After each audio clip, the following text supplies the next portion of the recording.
Georgia and this is The Sound of Georgia. So, a while back I made a video talking about some really weird posters for The Sound of Music, and today I want to talk about something kind of similar. Specifically, the current image used to promote Sound of Music, which is this lovely picture of Maria. A few others, but we'll get to them.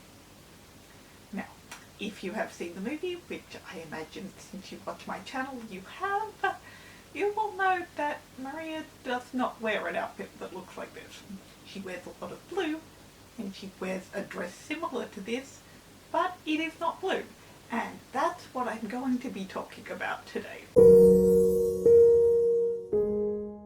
I don't have any confirmed reason as to why this picture looks the way it does, why they decided to go this route. This is all just my thoughts. So where did this one come from? Now, the first time I remember seeing this particular picture was 2015 for the 50th anniversary. As far as I can tell, it was the 50th anniversary that prompted this new design, which makes me wonder if anything's going to change next year. Now, it is obvious what it was trying to go for. It's very clearly trying to replicate the original poster from 1965. She is in the exact same pose, and the other images that were connected with this also have the children in their curtain clothes. They're very similar, basically the same as they do in the poster. I would imagine this was created as a composite image, because as far as I know, there wasn't ever a photograph taken of Julie doing this.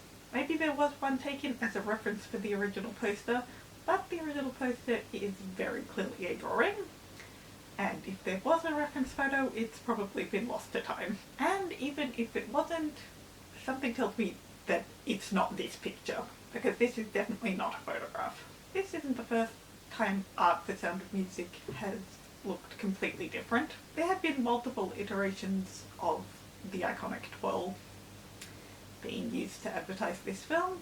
This was the cover of my first ever VCR of the film, and this was the cover of the 40th anniversary DVD, and then the 45th anniversary. And obviously those are either digitally edited versions of that first one, or they're completely new drawings sticking very, very close to that design, but updated, which is basically what the case is for this.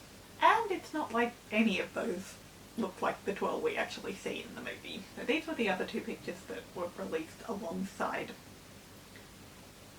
this one when they branded the film for the 50th anniversary, and that one where she's playing the guitar with the children, that is an original photograph. The other two I'm guessing are composites, but this one is definitely a colour corrected version of this original photograph. Maybe there's some slight editing, but it's that photo.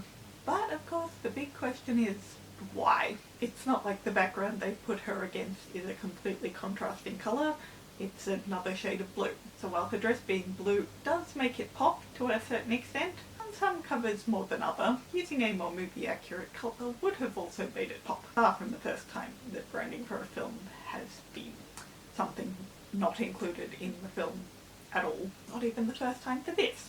As I said, none of these actually look like the twirl as we see it in the film, and I don't think the original poster was based off any movement in the film. Given the rest of the poster, with the captain in the corner and Rolf on his bicycle in the background, I don't think that was meant to be any moment in the movie, even if parts of it maybe look like Do-Re-Mi if you tilt your head and squint. And to be fair, if you were going to change the colour of Maria's dress for branding, blue would be the obvious choice. Her colour palette throughout the entirety of the movie is shades of tan, cream and grey, and then shades of blue.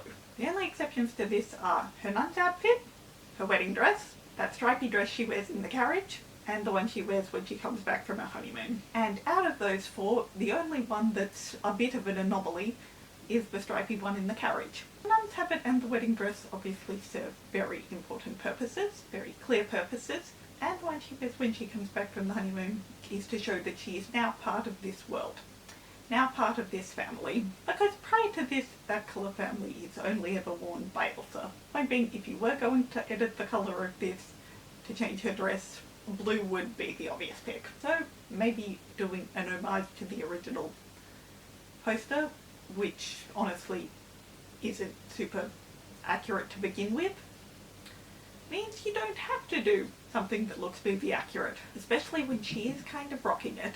And those are all my thoughts on this latest branding for Sound of Music. As I said, I have not read anywhere why they decided to change it to this, or if how they got there was the way I described, because that's pure speculation on my part.